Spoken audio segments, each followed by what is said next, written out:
What's up, guys? I hope you had a good weekend, and I hope you all enjoyed the Russian Grand Prix. It was definitely one of the better Russian Grand Prix that we've had, probably since it started, to be fair, because we've had some dull ones over the years, haven't we? And this one, well, had lots of interesting things going on. And as ever, loads of you have sent me questions, so whilst I'm on a little journey out to Germany this afternoon, I'm going to try and answer as many as I can.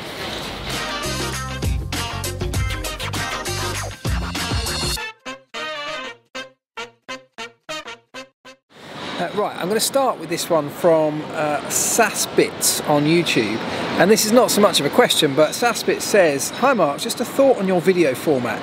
Since this is the first time we hear from you after a Grand Prix, instead of jumping right into the Q&A, I think we would love your personal thoughts on the race. Maybe for 20 or 30 seconds, just a short summary and your reaction to it. I don't know if the entire community here wants this, but some of us, I'm sure, certainly do. What do you think?" I think that's absolutely fine. I actually do try and do that more often than not, but I appreciate it may not always come across that way. Sometimes we do jump straight in. So here we go then, my thoughts on the race. As I said, I thought it was interesting, much more interesting than we normally get for lots of different reasons. Deg was a tiny bit higher than we've had in the past, but we also had tyres that were a step harder in the compound than we had previous years, which meant drivers were able to push all the way. We had a different philosophy from some of the teams around strategy, knowing that, you know, for example, Mercedes, knowing they were going to get, or they're going to struggle down into the first corner, which is actually turn 2, and therefore adapting their strategy to suit that all the way from Saturday afternoon. We'll talk a bit more about that, I'm sure, in a moment. But I thought it was a good race. I thought Ferrari unfortunately screwed themselves, both in terms of their race strategy and obviously with a technical failure, but also in terms of igniting this fire between their two drivers. It feels to me like a lot of the problems that they're bringing, or that the drivers are bringing to the team now with their infighting, as it will only develop further, are brought a little bit at least by the Ferrari team themselves. So loads of talking points. Those are my opinions. I thought it was a decent race. I thought Lewis didn't put a foot wrong. Charles didn't really put a foot wrong in terms of his on-track performance. Albon, again, brilliant drive from Albon. I thought he did an absolutely stellar drive given where he started the race, and that's exactly what he needed. Both McLarens looking pretty good, looking racy, and they are a team that are in decent form right now.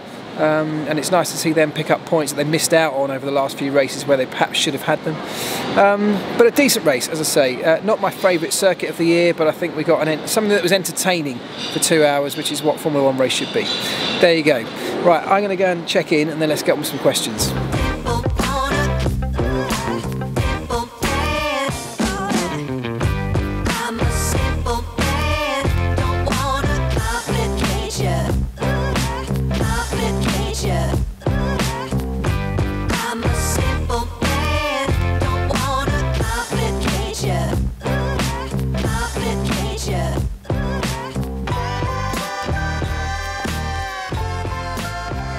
Right, let's start at the beginning of the race, I guess, and this question is going to lead me into that. Coming from Siren, who says, "Hi Mark, why is Mercedes lagging behind so much post-summer break? Do you think they've stopped development for this year and have allocated the resources for next year? Please let us know your thoughts." Do you know what I think this is? Because lots of people have mentioned this kind of thing. I don't think Mercedes are actually lagging behind, and certainly don't think they've diverted all their resources to next year. Partly because next year the rules are so stable that any development you put into this year's car almost certainly carries over to next year, certainly in terms of concepts and those kind of things. So I don't think that's the case. I think that Mercedes started the year with a great car that they were able to fine-tune and develop in incremental areas over the first half of the year, and probably still doing that. Ferrari, on the other hand, started the season with a car that was great in certain areas but had some major flaws in others, and so therefore, and particularly one of those was their lack of overall downforce. So at the higher downforce circuits, they just simply couldn't bolt on enough downforce and still make the car work with the concept, the aerodynamic concept they'd come up with. So post-summer break, we saw that big development coming at Singapore. Of course, Spa and Monza were both low drag, low downforce circuits, which suited the original iteration of the Ferrari. Singapore, we saw the high downforce package being developed and implemented, which has really worked for them. So now they've got a car that's taken a giant leap forward from where it was, and actually it's them taking such a big step forward rather than Mercedes falling behind that's the problem. And the reason I brought this question up in relation to the Russian Grand Prix is because Mercedes know that. They know that their car has some areas where they're not as strong as the Ferrari, particularly of course in the high speed stuff, maximum speed. So the long run down, we said in the previews of this weekend, is the longest run down to the first corner. It's actually turn 2, but the first major corner from the start line of any circuit on the calendar. So they knew, even on Saturday, that even if they could out-qualify the Ferrari, by the time it got down to turn 2, it would almost certainly be in front. So they decided to put the medium tyres on for qualifying, all with a view to running long in the race, potentially taking advantage of a later safety car, but either way, just putting them onto some kind of alternate strategy to Ferrari come the end of the race. New, fresher, soft tyres for the last few laps may have given them an option or a chance against Ferrari that they know would have had to stop much earlier because they went on the soft tyres for qualifying. So it was a very sensible move from Mercedes. In the end it paid off because that safety car, that virtual safety car, came at exactly the right time from them, but it all stemmed from the decision they took on Saturday, knowing the strengths and weaknesses of their car. Very sensible.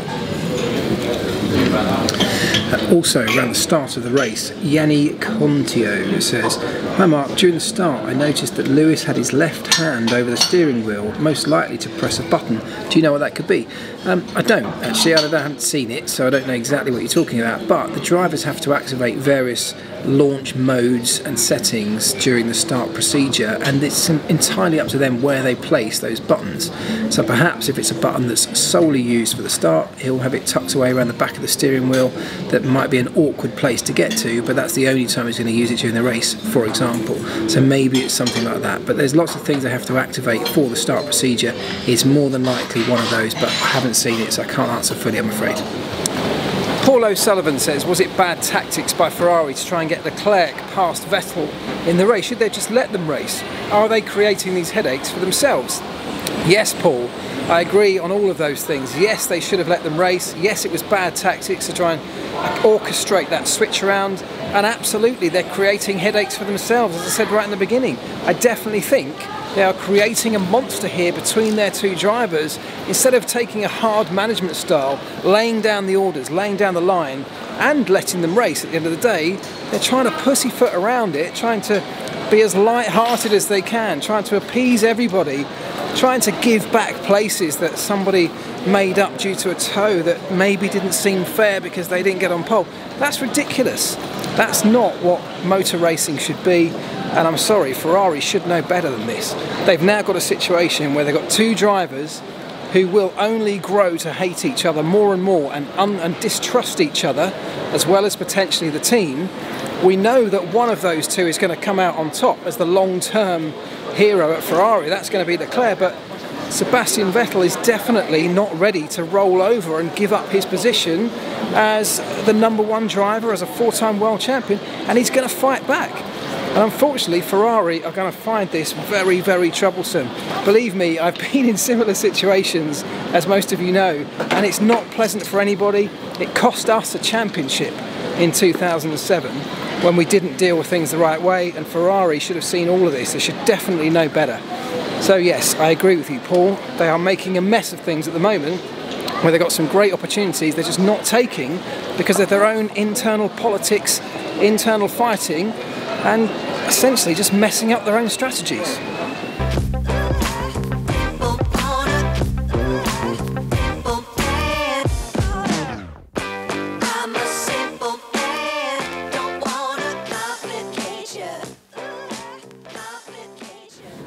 Right, so I'm now in Germany, in the hotel. It's actually quite late now because I stopped to eat and I watched a bit of the football on earlier and read loads more of your questions, and I've picked out a few more to get through some now. We're going to try to move through the race in some kind of vague chronological order. So let's keep going, and then the next question, so we talked about the start, haven't we? And that question from Paul back in the airport, talking about the mess that Ferrari are creating for themselves. What I don't get about all of that was that start where they came up with this elaborate plan to tow each other down the straight towards the first corner and then switch the positions back at some point in the race. It didn't need to be done. They were starting on soft tyres compared to the Mercedes starting on the mediums.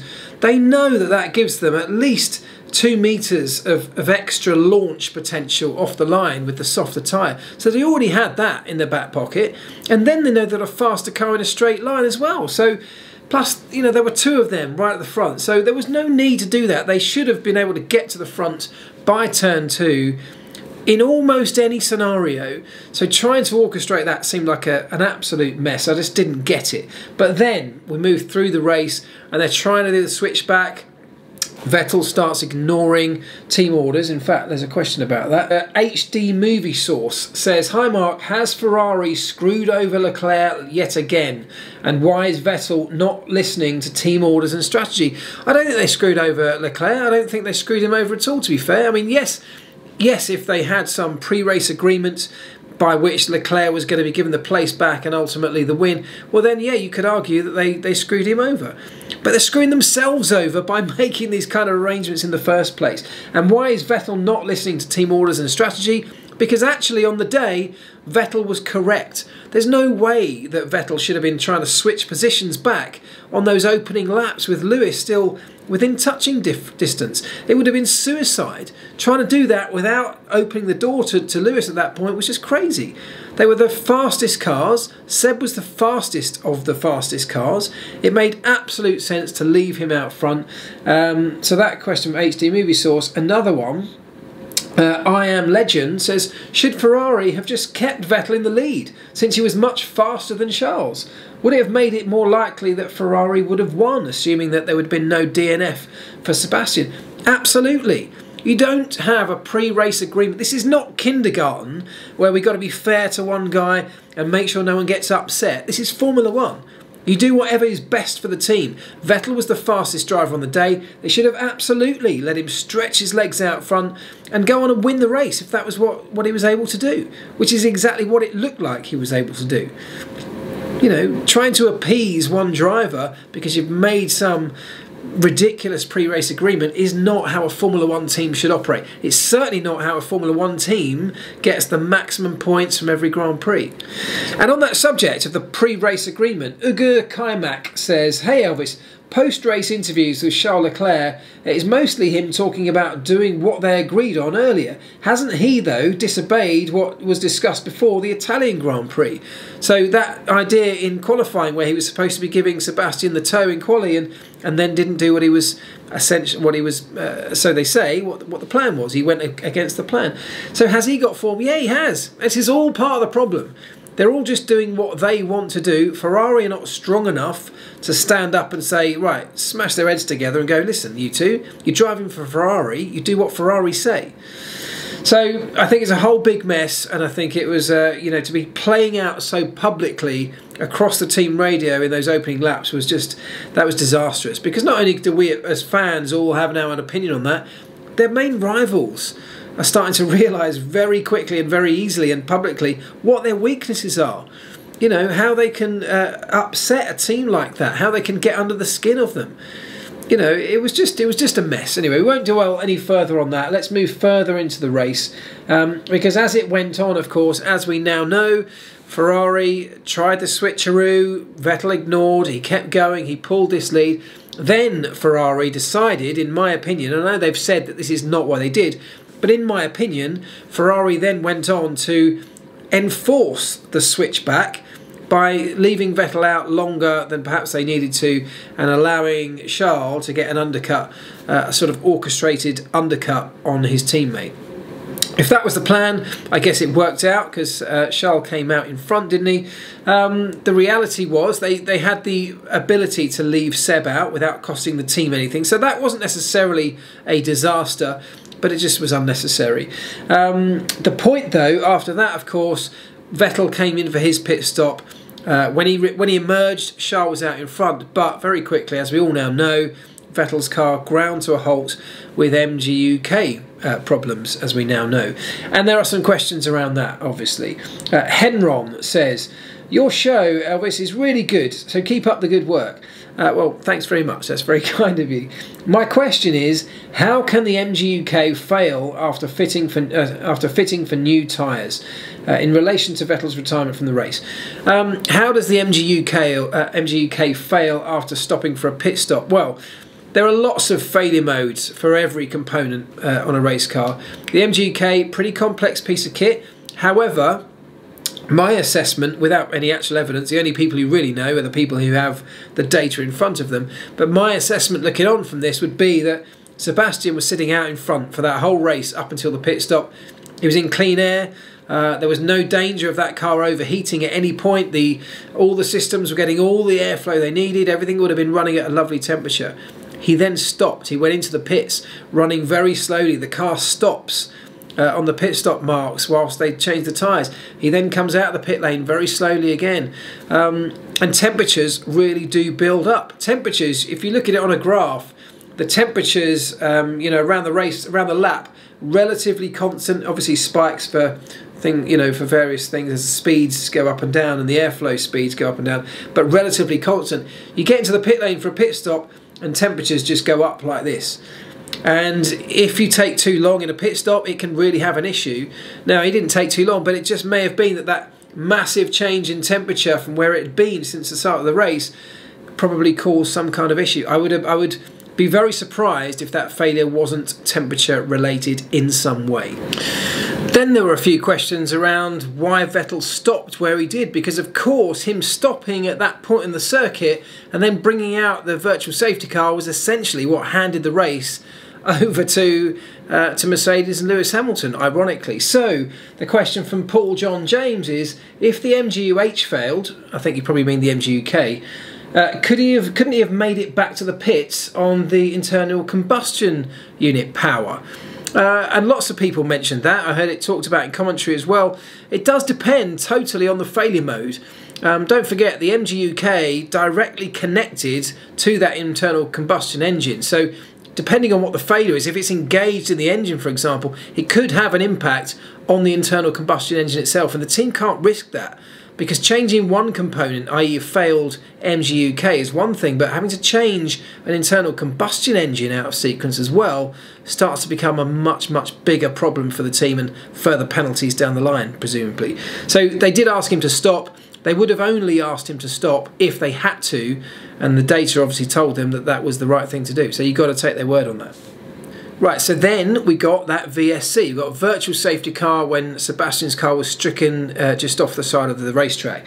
And Loftin says, what exactly is decisive for having a virtual safety car or a real safety car? It makes a huge difference for back markers and strategy. It can make a huge difference, and there is no absolute wording in the rules that says if this happens it's a safety car and if this happens it's a virtual safety car.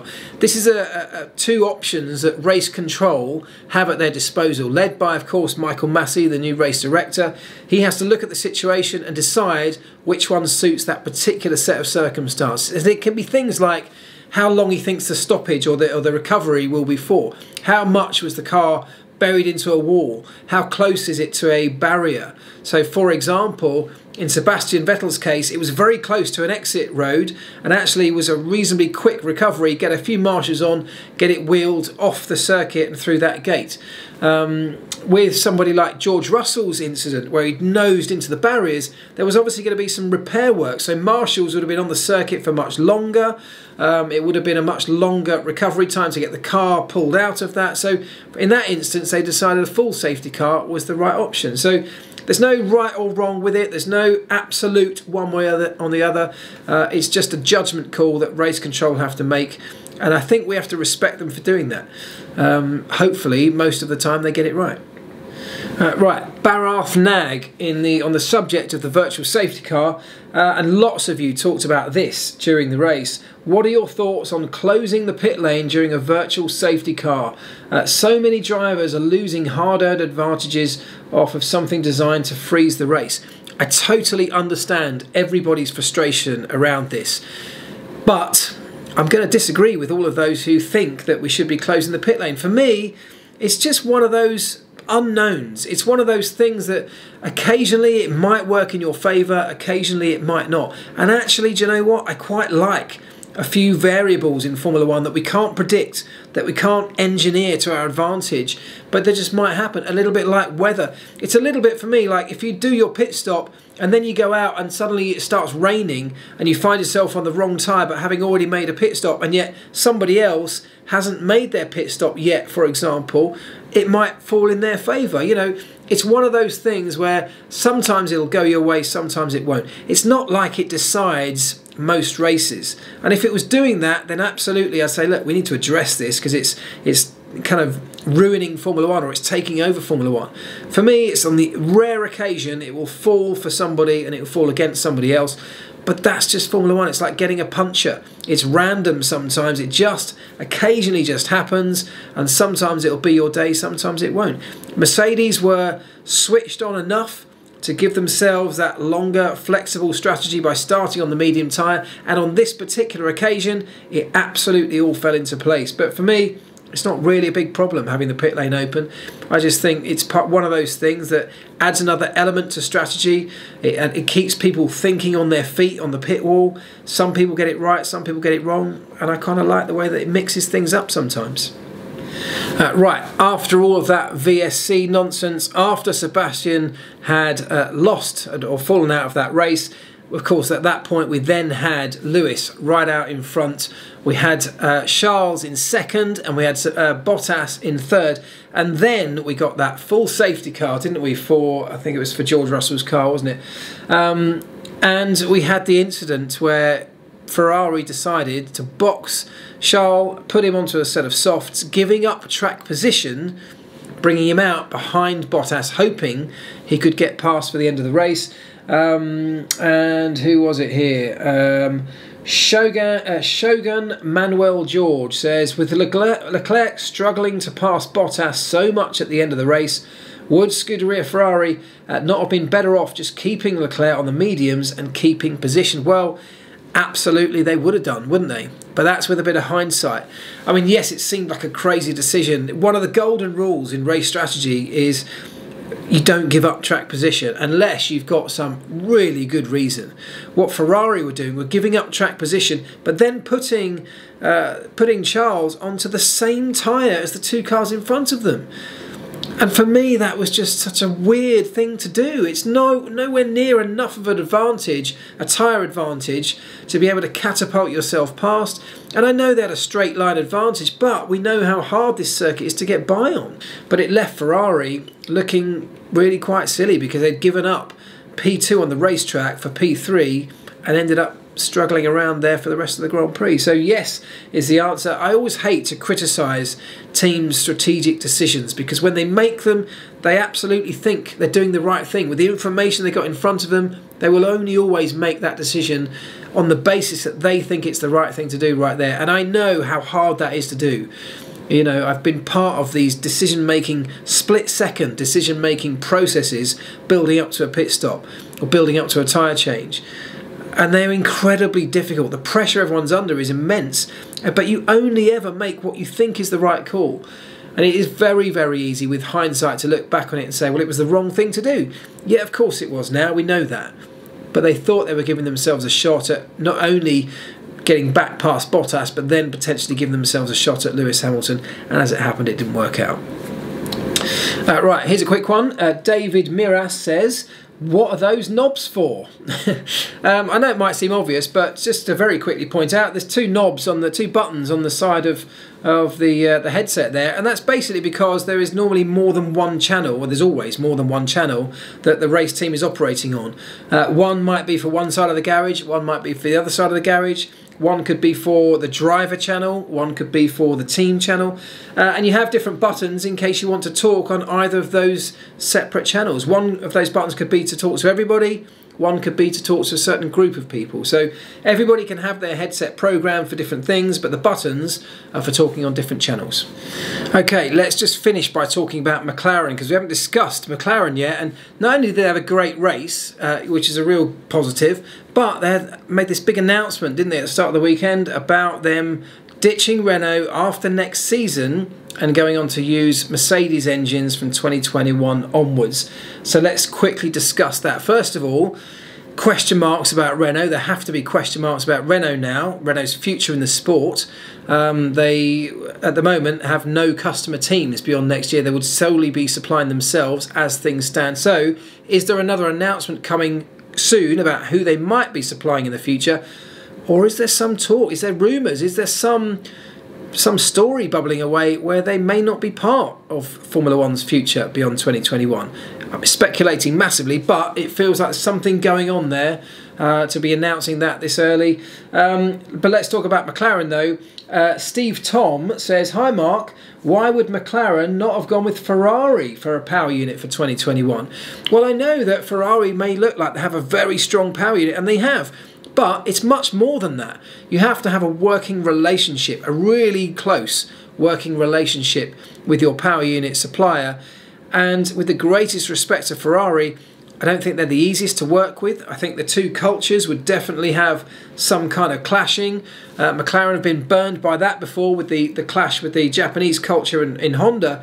The Italian culture, very different again, but very different to that McLaren culture. And trying to make those two could be another few years of trying to get that working smoothly and sweetly. Whereas Mercedes, they've worked with them in the past for many, many years. They are, you know, they work on a very similar ethos to the ethos that McLaren has been built on. They already know it will work. It's a plug and play solution because they've done so long together in the past. So I think it's as much about the good, solid, reliable power unit that Mercedes can offer, but also about the way Mercedes work, the reliability of Mercedes, the process that Mercedes go through to deliver that performance and reliability is very much in line with the sort of things that McLaren do in-house as well. So I can absolutely see why they've chosen Mercedes over Ferrari. I think it's brilliant. I think it's a really strong move. Of course, 2021, new power units, still a bit of a gamble. Nobody really knows, but you can probably put a fair amount of money on Mercedes being up there or thereabouts, given the way they approach the sport. And finally, let's end on this one from Nate Smith, who says, "Mark, do you see McLaren making the top 3 a top 4 next season?" I would so love to see that. Nate, will it happen? I just don't know. I think they need a lot more from Renault. And let's not forget, they need a lot more from themselves as well. That Renault engine has won races in the back of a Red Bull, hasn't come close to winning races in the back of a McLaren. So, you know, you can't just point the finger at Renault as a power unit supplier. McLaren have to look at themselves and say there's still work to do, room for improvement.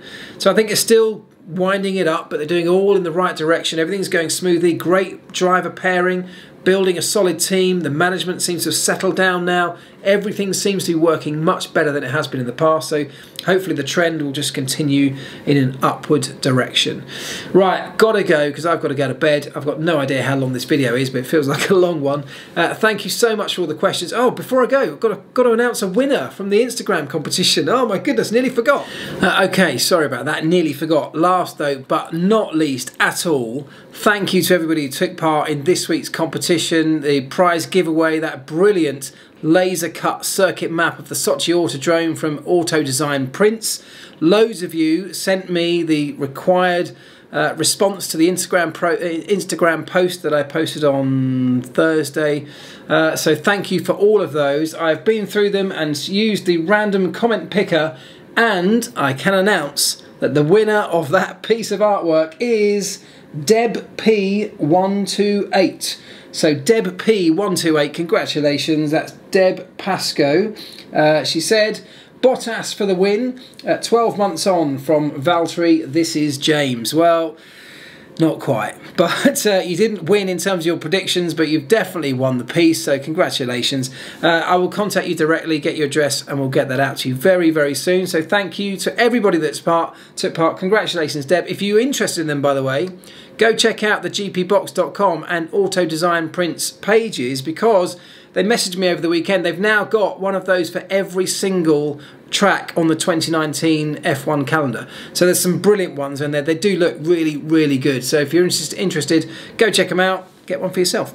So thank you very much, everybody. Thanks to the GP Box. Thanks to Auto Design Prints, of course, as well, for supplying those prizes. Thanks to you guys for all the questions. Thanks for watching.